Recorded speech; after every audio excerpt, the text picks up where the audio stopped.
দীর্ঘ 9 বছর তো কোনো রিক্রুটমেন্ট নেই। তা যদি আজকের অনেক কষ্ট করে তো চাকরিটা পেলাম, তো এখন এই চাকরিটা যদি ওনারা ছিনিয়ে নেন তাহলে আর কি করব? এখন ঘরে তো ছোট ছোট বাচ্চারা রয়েছে, পরিবার রয়েছে, তাদেরকে নিয়ে তো পথে বসতে হবে।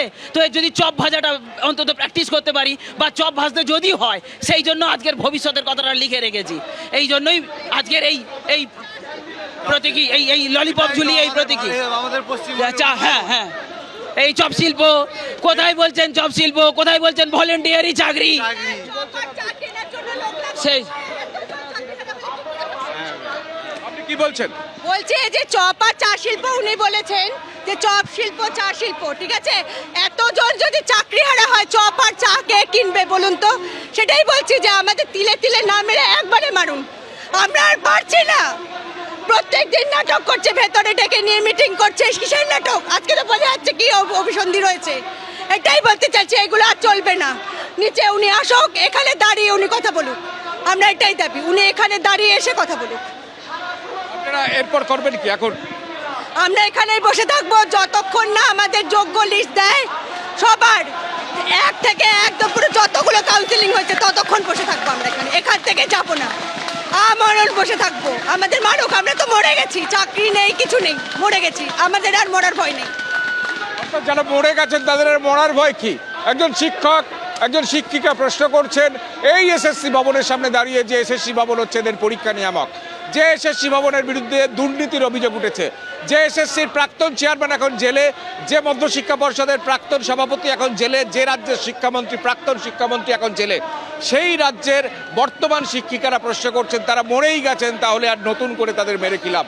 আমি আরও একবার ছবি দেখাতে বলবো, প্রায় মৃতপ্রায় সেই শিক্ষকদের ছবি, যাদের ক্লাসরুমে থাকার কথা, তারা কিভাবে। আমরা দেখতেই পাচ্ছি ধৈর্যের বাঁধ ভেঙে গিয়েছে বলা যায়, তার কারণ ডেডলাইন তাদের দেওয়া হয়েছিল, 6টা পর্যন্ত সময় দেওয়া হয়েছিল, ডেডলাইন পেরিয়ে গিয়েছে, থার্ড কাউন্সেলিং পর্যন্ত বৈধ এমনটাই বলা হচ্ছে। পার্থপ্রতিম ঘোষ রয়েছেন আমাদের সঙ্গে। পার্থ, সুপ্রিম কোর্টে ভার্ডিক্টে কোথাও বলা নেই ফোর্থ কাউন্সিলিং সব অবৈধ।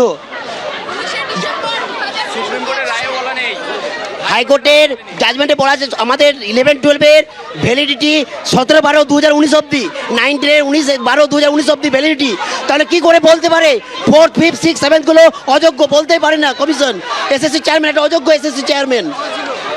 অর্থাৎ আমি যখন 9-10-এ ফার্স্ট কাউন্সিলিংয়ে ছিলাম, সেখান থেকে 4th কাউন্সিলিংয়ে 11-12-এ জয়েন করি, তাহলে আমি এখন কি করবো? ঠিকই, যারা পরবর্তী কাউন্সিলিংয়ে জয়েন করেছেন তারা কি করবেন?